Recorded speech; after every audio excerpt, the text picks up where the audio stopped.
Bienvenue à Cité Passion. Welcome to the Passion Center.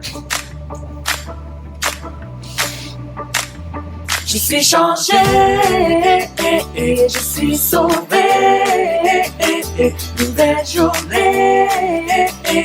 Je suis changé, I've been changed, I've been saved, brand new day. I've been changed.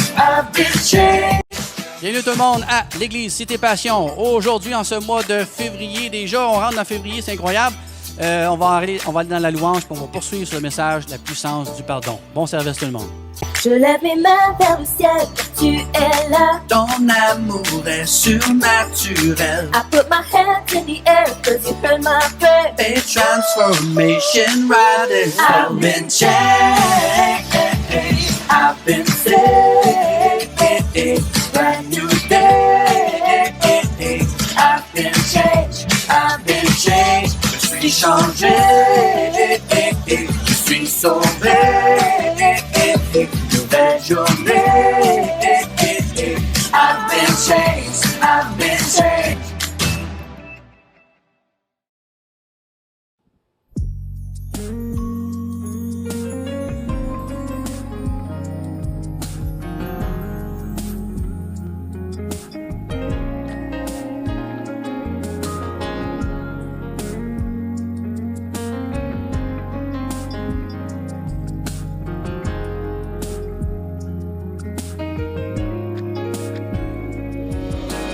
This is my desire to honor you, Lord, with all my heart. I worship you.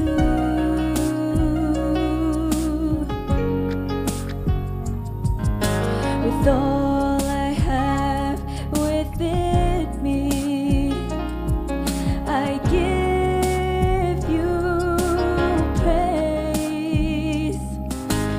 All that I adore is in you.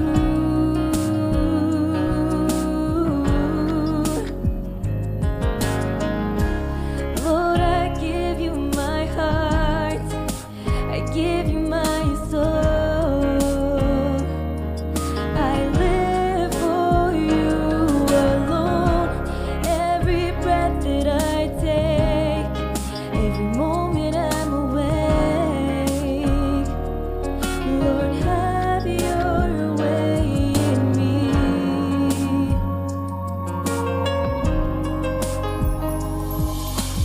This is my desire to honor you, Lord, with all my heart. I worship you. Oh yes, I worship you, God. With all I have within me,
a besoin d'ouvrir son cœur.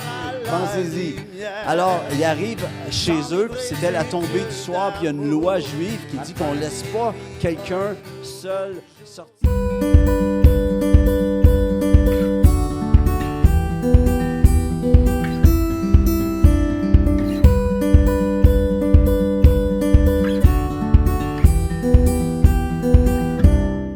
Alors, bon après-midi à tout le monde. Re-bienvenue encore une fois à l'Église Cité Passion. N'hésitez pas à nous écrire. J'aimerais même que vous puissiez vous abonner à mon post de YouTube, le post de YouTube de l'Église Cité Passion, afin qu'on puisse avoir davantage de gens qui nous regardent.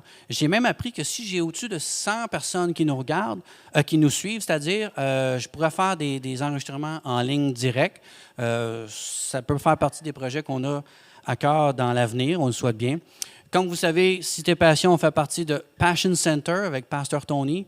J'ai demandé de nous emmener un message en français. Ce n'est pas sa langue première, c'est même pas sa langue secondaire, c'est sa langue tertiaire. Mais il m'a dit qu'il va le faire très bientôt. Il aimerait ça vous jaser. C'est vraiment mon pasteur, c'est le pasteur. Et moi, je suis juste là en train de m'occuper du côté francophone. Puis je prends beaucoup de plaisir à faire ça. Et notre préoccupation, et puis je vais inclure mon épouse, ça me le permet, on se préoccupe de chacun de vos cœurs. Hein? S'il y a une chose qu'on aimerait que les gens autour de nous réalisent, nos amis, notre famille, c'est la vie avec Dieu est tellement plus facile. Tu peux vivre des épreuves, tu peux vivre des affaires pas faciles, comme n'importe quelle autre personne, mais quand tu as Dieu, hein? Ça change tout. Alors, c'est vraiment notre prière aujourd'hui. J'espère que vous appréciez ce qu'on fait. J'espère que vous appréciez également la louange. Je suis tellement content lorsque mes enfants participent à faire la louange avec moi. Et ça, c'est une grande bénédiction. Je vais rentrer tout de suite dans la suite du message que j'ai commencé la semaine passée sur la puissance du pardon. Et je vous ai parlé la semaine passée que la première chose qu'il faut savoir, c'est qu'il faut reconnaître que nous sommes pécheurs, nous avons offensé Dieu. Peu importe le degré du péché que tu as fait, tu as offensé Dieu. Ça, c'est une chose. Et ce que Dieu veut, c'est que tu fais juste le demander avec un cœur sincère, puis il va te pardonner. Pardonne-nous nos offenses. Mais le verset continue dans Matthieu 6. Pardonne-nous nos offenses comme nous pardonnons à ceux qui nous ont offensés. Le point d'aujourd'hui, c'est je dois pardonner. Je dois être pardonné. Ça, c'était hier, la semaine passée, c'est-à-dire. Mais maintenant, il faut que moi, je pardonne. Et là, je vous entends déjà. Wow! C'est correct. Moi, je réalise que j'ai fait des choses, puis je vais demander pardon à Dieu. Mais moi, il faut que je pardonne à quelqu'un. Ouais, mais des fois, Stéphane, c'est pas si facile. Il n'y a jamais personne qui a dit que c'était pour être facile. Mais Dieu, ce qu'il est en train de dire, c'est je vais te pardonner au même niveau que tu vas pardonner. Puis, je vais juste vous lire un texte qui est vraiment étonnant. Dans Éphésiens, c'est Marc 11, verset 25. Lorsque vous êtes debout faisant votre prière, si vous avez quelque chose contre quelqu'un, pardonnez, afin que votre Père qui est dans les cieux vous pardonne aussi vos offenses. C'est si tu veux, toi, être pardonné, ce que le texte est en train de nous dire, c'est tu dois aussi pardonner. Tu dois aussi être capable de pardonner. Puis là, je sais que pendant que je vous parle, vous êtes en train de penser à des gens qui vous ont fait du mal, beaucoup de mal. Et je vais vous parler d'un exemple. À un moment donné, j'étais pasteur jeunesse, et ça fait plusieurs années de ça, parce que là, je suis plus bien jeune. Oui, je suis jeune. Pas vrai, je suis jeune. J'ai juste un peu plus de rides. Puis un petit peu plus de gris, c'est l'expérience. Mais oui, dans ma jeunesse, j'étais pasteur jeunesse. Puis là, il y a une jeune fille qui vient me jaser dans mon bureau, puis elle dit, Stéphane, elle dit, je veux te partager quelque chose, c'est difficile pour moi, mais je suis malheureusement tombée enceinte. Et puis elle était jeune, là, peut-être 16, 17 ans. Puis elle dit, celui qui m'a mis enceinte, ben c'est mon beau-père, le chum de sa mère. Puis là, moi, je suis un jeune pasteur, hein, j'ai 24 ans, je pense, 25, 26, je ne me rappelle plus trop. Puis là, elle me dit ça, je suis complètement flabbergasté. Je dis, attends une minute, wow, puis c'est quoi tu me demandes? Elle dit, je ne sais pas qu'est-ce qu'il faut que je fasse avec le bébé, parce que je sais que si je vais faire l'avortement, ben je pense pas que Dieu veut ça. Mais en même temps, il y a quelqu'un qui m'a violé, puis c'est quelqu'un de la... Tu sais, puis je me sens impur, je me sens sale. Puis là, je vous dis ça avec des mots simples. Elle pleurait là, dans mon bureau, puis je ne sais pas quoi faire. Puis moi, j'ai commencé à pleurer avec elle. Puis je n'ai pas dit, mais j'ai dit, je ne sais pas quoi faire moi non plus. J'ai dit, si ça te dérange, pas, on va prier ensemble, puis je vais te revenir. Puis quand je suis retourné la voir la semaine d'après, c'est ce verset-là qui est venu. Le verset qui dit « Pardonnez, afin que votre Père qui est dans les lieux célestes vous pardonne aussi. » J'ai dit « Est-ce que tu es contente que Dieu te pardonne? Est-ce que tu réalises que Dieu a effacé tes péchés? » Elle dit « Oui. Oui, je suis tellement contente. Moi, je suis contente d'avoir donné ma vie à Dieu. Puis c'est vrai que j'ai été une mauvaise fille, puis j'ai fait des affaires pas correctes. Puis c'est fou, Stéphane, tout ce que j'ai fait, je ne voudrais même pas te le dire. » Mais je dis, OK, merci Seigneur que tu as pu être pardonné. Mais toi, mets-toi à la place de Dieu. Penses-tu que Dieu a trouvé ça facile de te voir, toi, faire ces choses-là? Dieu était vraiment violé dans son amour par les actions que tu as faites. Oh, c'est un grand mot, Stéphane, Dieu être violé. C'est juste que j'essaie de vous faire comprendre que ce que toi, tu ressens au niveau du viol de ce que tu as reçu, l'impureté que tu as ressentie, le dégueu, le sentiment de haine et de colère envers cet homme, bien, c'est la même chose lorsqu'on offense Dieu, comment Dieu se sent. Il se sent trahi, il se sent haï, il se sent dégoûté de nos péchés. Puis il dit, ce que j'essaie de te dire, c'est que Dieu veut te pardonner, peu importe ce que tu as fait. Maintenant, ce qu'il veut que tu réalises, puis c'est pour ça que ce verset-là est écrit, c'est comme s'il a mis ça ensemble. Puis il y a une raison que juste Dieu sait pourquoi, c'est parce que Dieu veut il veut qu'on reste connecté, autant en haut qu'avec nos concitoyens de la vie. Puis pourquoi il fait ça? Parce qu'il veut qu'on comprenne c'est quoi le pardon. Puis pas juste qu'on comprenne c'est quoi le pardon, c'est que quand que lui nous pardonne, on est libéré. Mais si toi, tu réussis à pardonner quelqu'un qui t'a offensé, c'est pas pour libérer lui. Toi, si tu pardonnes à ton agresseur, c'est pas l'agresseur que tu vas libérer, c'est toi. Toi, tu vas réussir à te détacher d'une chaîne que tu gardes contre lui. Parce que est-ce que tu peux changer ce qui est arrivé? Tu ne peux pas changer ce qui est arrivé. Tu ne peux pas l'effacer même. Et ça va être peut-être encastré dans ta mémoire pour le restant de tes jours. Mais est-ce que tu peux, puis en étant frustré contre lui, bien, plus que tu es frustré, puis plus que tu voudrais ta revanche, puis plus que tu voudrais sa mort ou que ça soit mal, tu vas toujours avoir ce lien-là, qu'il soit vivant ou qu'il soit mort. Je ne sais pas combien de films j'ai vus sur des revanches. Tu sais, le gars, là, il voit sa femme se faire tuer, il voit ses enfants se faire tuer, puis là, il s'en va se revenger, puis là, il va tuer le gars, puis il va en tuer 14 autres de plus. Ça a-tu guéri quelque chose? Ça n'a rien guéri. Moi, je vais vous donner une suggestion. Écoutez le Shack, le film de Shack. C'est en anglais, je m'excuse pour ceux qui ne comprennent pas l'anglais. L'histoire, au niveau du pardon, est phénoménale. Puis ça a un rapport justement avec un père qui a vu sa fille être tuée et doit vivre avec ce pardon-là. Il doit vivre avec comment je vais continuer à vivre. OK? Puis je ne voudrais pas tout vous vendre les punchs, mais ce que j'essaie de vous faire comprendre, c'est quand Dieu est en train de dire « Je veux que tu pardonnes », c'est parce que tu ne réalises pas qu'en pardonnant la personne, puis là, enlever les émotions, là, il n'y a pas de... Quand tu pardonnes, il n'y a pas d'émotion. « Ah, je me sens tellement... » Non. C'est dur, pardonner. C'est pas facile. Il y a encore de la haine qui pourrait être là, mais vous allez être surpris et vous allez vraiment être... votre cœur va se retourner à réaliser à quel point que quand tu pardonnes, il y a un détachement qui se fait. Il y a comme une paix que la Bible dit, une paix qui surpasse toute intelligence qui vous tombe dessus. Il y a des gens qui ont vécu des divorces, il y a des gens qui ont vécu des agressions, il y a des gens qui ont vécu d'être maltraités physiquement, des femmes battues dans des maisons.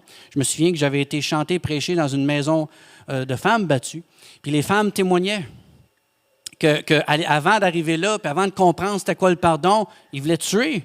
Ils voulaient détruire les gens qui les ont fait du mal, parce que ça a changé leur vie. Mais la journée qu'ils ont décidé, je les pardonne. Je les pardonne, Père. Je sais que c'est difficile, j'arrive pas à mettre mes sentiments dans le mot « je pardonne », mais je le fais par la foi, parce que la Bible le dit. Puis parce que la Bible a dit, puis parce que tu me demandes de le faire, puis parce que moi, je veux être pardonné aussi, bien, je vais pardonner, Seigneur. Puis après ça, occupe-toi-en.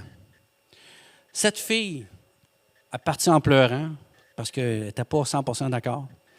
Mais croyez-moi, croyez-moi pas, et elle m'a retexté plusieurs semaines plus tard pour me dire, Stéphane, j'ai voulu avoir ma revanche, j'ai voulu le poursuivre, puis je l'ai poursuivi. Il est allé en prison, puis ça n'a jamais guéri ma douleur jusqu'à temps que je le pardonne. Quand je l'ai pardonné, je l'ai fait juste avant d'accoucher sa fille. Puis quand sa fille est née, savez-vous ce qui est arrivé? Elle a vu un miracle de Dieu. Elle a vu un miracle de Dieu parce qu'elle avait un être humain. Peu importe les gènes de cet être humain venaient de où, elle s'est rendue compte que c'est Dieu qui a créé ce bébé. Il s'est servi des gènes, mais il a créé un enfant unique. Puis elle dit, non, c'est pas vrai, je ne vais pas laisser ma fille avoir l'emprunt de la douleur que j'ai. Je ne vais pas laisser ma fille avoir ce lien avec son père qui est mauvais. Je vais couper ces liens-là en pardonnant parce que je veux que ma fille soit libre elle aussi. Puis je n'ai pas eu de nouvelles d'elle après des années.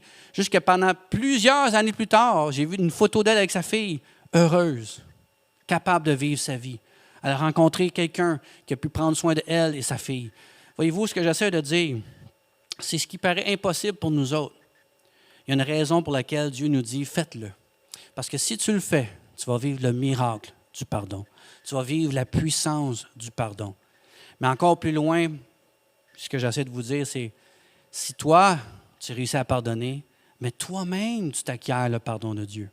Des fois, je pense que les gens ne réalisent pas qu'ils demandent pardon à Dieu très facilement. « Ah, je m'excuse, Dieu. » Moi, je dis souvent, puis je savais que je travaille pour la STM, puis je dis souvent à mes chauffeurs qui sont exposés à des foules, qui rentrent dans l'autobus, puis qui peuvent agresser un chauffeur, je dis souvent aux chauffeurs, tu sais, tu peux être désolé. Je suis désolé que je suis en retard. Bon, bien, le client ne veut pas comprendre pourquoi c'est la tempête de neige. Il y a eu des problèmes de trafic, il y a eu toutes sortes d'affaires. Lui, il ne comprend pas. Tu es en retard, il n'est pas content, puis il donne la chenoute. Puis je dis toujours au chauffeur, sois désolé, parce que ce n'est pas de ta faute. Puis souvent, on prend ce désolé-là, puis on dit ça devant Dieu. Je suis désolé, Dieu. Je m'excuse si j'ai fait telle chose, mais tu comprendras que ce n'est pas de ma faute, hein? C'est à cause de lui. C'est à cause de elle. Qu'est-ce que Adam a dit à Dieu? Bon, c'est pas ma faute si j'ai mangé, c'est elle qui me dit de manger le pomme ou le fruit. Puis la femme a dit quoi? Ben, c'est pas de ma faute si j'ai mangé le fruit défendu. C'est le serpent qui me dit de manger le fruit défendu. Voyez-vous, on est désolé. On s'excuse. C'est pas de notre faute. Mais non, c'est pas ça que Dieu est en train de nous dire. Reconnais. Puis sache que quand tu viens devant Dieu, sois sincère. C'est la chose qui est la plus importante. Et bien, les gens qui s'excusent et qui désolé, ils ne réalisent pas qu'il y a encore le péché en dedans d'eux autres. Il y a encore le fardeau du péché. Puis une des raisons pourquoi il y a encore le fardeau du péché, c'est parce qu'ils ne sont pas capables de pardonner aux autres. Et en ne pardonnant pas aux autres, la Bible a dit, pardonnez, si vous avez quelque chose contre quelqu'un, pardonnez-leur. Et si vous ne pardonnez pas, ça c'est le verset 26 de Marc 11, si vous ne pardonnez pas, votre Père qui est dans les cieux ne vous pardonnera pas non plus. Ça fait mal, hein? Mais c'est écrit. C'est pas moi qui l'ai inventé. Éphésiens, le chapitre 4, ça dit « Soyez bons les uns envers les autres, compatissants, vous pardonnant réciproquement, comme Dieu vous a pardonné en Christ. » Je vais encore faire des choses qui vont offenser des gens, je le sais. Puis je vous demande pardon si je vous ai offensé, sincèrement. Mais aussi, il y a des gens qui m'ont offensé. Puis si je suis ici aujourd'hui, en fait, je n'aurais pas pu être ici aujourd'hui si je n'aurais pas été capable de pardonner moi aussi à des gens qui m'ont fait du mal. Il y a des gens qui ont parlé mal contre moi, des gens qui m'ont traité de toutes sortes de choses, des choses que je ne peux même pas vous dire en ondes. Puis quand tu vis avec ces genres de jugements-là, puis tu vis avec toutes ces affaires qu'on dit sur toi, bien, tu as envie de... Ben là, c'est pas correct. Puis Dieu, je prie que le tonnerre leur tombe dessus. C'est pas ça que Dieu me demande de faire. Eh non, Stéphane, pardonne-les. Puis en les pardonnant, tu vas être libéré, puis toi-même, tu vas être pardonné. Amen. Et je ne sais pas combien de temps il me reste. OK, un petit dernier 5 minutes. Je vais revenir avec le dernier point qui dit « se pardonner ». Oui, Dieu m'a pardonné, gloire à Dieu. Oui, maintenant, je pardonne aux autres. Et je termine en vous disant, vous apprenez à vous pardonner. Parce que vous avez de la valeur. Est-ce que vous saviez ça? Des fois, on fait des choses pas correctes dans notre vie, puis on est capable de demander pardon à Dieu. On est capable de pardonner aux autres. mais des fois, on n'est même pas capable de se pardonner nous-mêmes. Des fois, on est plus dur envers nous qu'on peut l'être envers les autres. Mais attends une minute. Si Dieu est capable de te pardonner, comment ça fait que toi, tu n'es pas capable de te pardonner toi-même? Oui, mais c'est parce que je suis donc bien sans dessein, je suis niaiseux, je suis niaiseuse de faire les mêmes gaffes puis de faire les mêmes choses. Oui, mais c'est pas grave. Dieu t'a pardonné. Il faut que tu apprennes aussi à te pardonner. Puis une des raisons que je veux que tu réalises pourquoi tu devrais te pardonner, c'est parce que tu as de la valeur. Tu es précieux. Dieu a donné Jésus-Christ pour toi. Quand il était sur la croix, il pensait à toi. Et s'il pensait à toi, c'est parce que tu valais quelque chose d'important pour lui. Puis pour que Dieu puisse avoir une relation avec toi, il devait faire ce sacrifice parce qu'il veut cette relation-là avec toi. Alors quand tu te regardes dans le miroir et tu n'aimes pas ce que tu vois, il va falloir que tu te reset, il va falloir que tu prends un step back, que tu recules et dis, attends une minute, pourquoi que j'aime pas? Pourquoi j'aime pas ce que je regarde? Parce que tu es en train d'écouter les mensonges du diable, tu es en train d'écouter le mensonge du monde, tu es en train d'écouter les mensonges de toutes les choses mauvaises qui ont été dites contre toi. J'ai pas assez de temps, mais j'aimerais ça, peut-être éclater ça une autre journée. Mais il y a beaucoup de paroles qui ont été dites vers vous que vous avez fini par les garder. Ah, t'es rien qu'une sans dessein. Ah, t'es juste un gars qui manque tout le temps. Tu tombes toujours. Oh, on sait bien, toi, Stéphane, tu finis jamais tes projets. Oh, on sait bien, toi, peu importe. Et là, tu finis par garder ces choses-là, puis tu finis par les croire.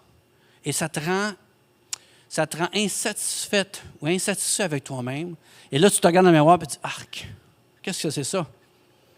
Le psaume 139, je vous l'ai dit, je te loue, car je suis une créature si merveilleuse. Quand tu te regardes dans le miroir et tu n'aimes pas ce que tu vois, prends le psaume 139.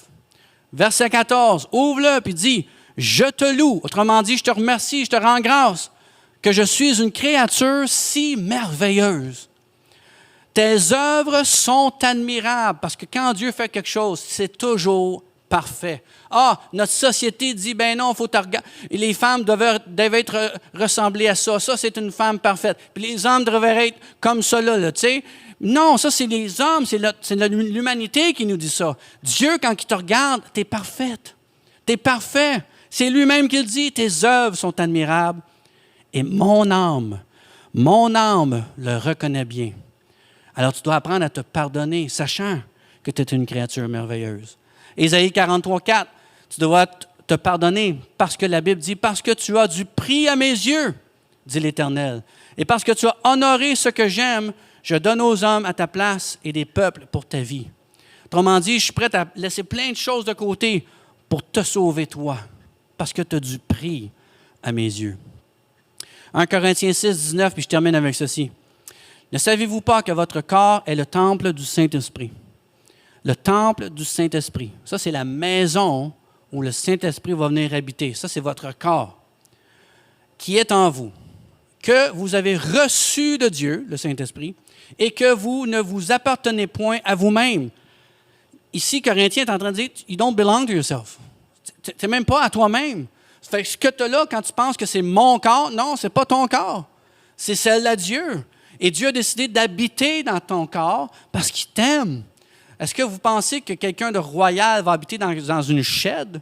Quelqu'un de si grand que le Saint-Esprit habiterait dans un 2 étoiles, un hôtel, motel 2 étoiles? Non, il prend les 5 étoiles tout le temps. Et tu es un 5 étoiles. Vous avez été rachetés, verset 20, à un grand prix. Glorifiez donc Dieu dans votre corps et dans votre esprit qui appartiennent à Dieu.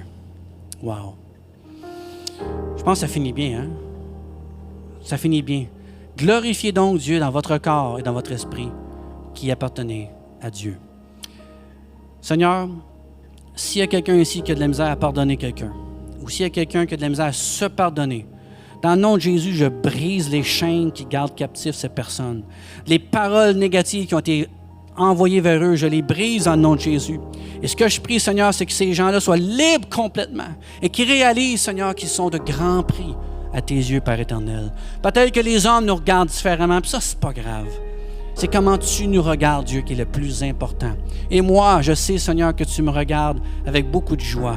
Tu prends plaisir, Seigneur, à Stéphane. Tu prends plaisir, Seigneur, à qui je suis parce que tu m'as créé. Puis quand je tombe, tu me relèves parce que je te demande pardon. Puis quand je manque, Seigneur, tu me ramènes dans le droit chemin parce que tu m'aimes. Puis je sais, Seigneur, que tu vas faire la même chose avec chacun de mes frères et mes sœurs.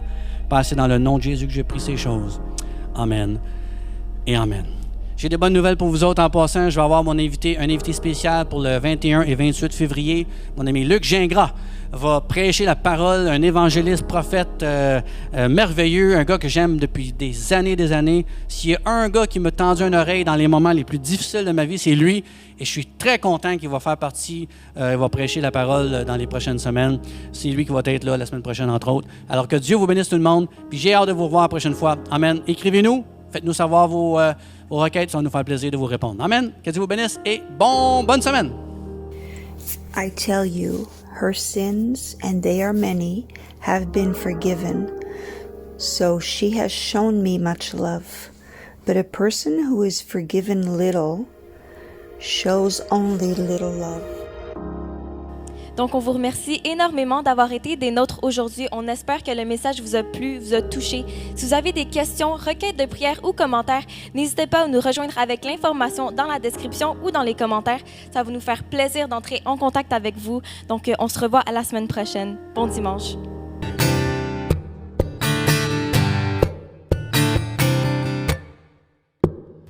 Le monde a besoin, il a besoin d'ouvrir son cœur. Pensez-y. Alors, il arrive chez eux, puis c'était la tombée du soir, puis il y a une loi juive qui dit qu'on ne laisse pas quelqu'un seul sortir.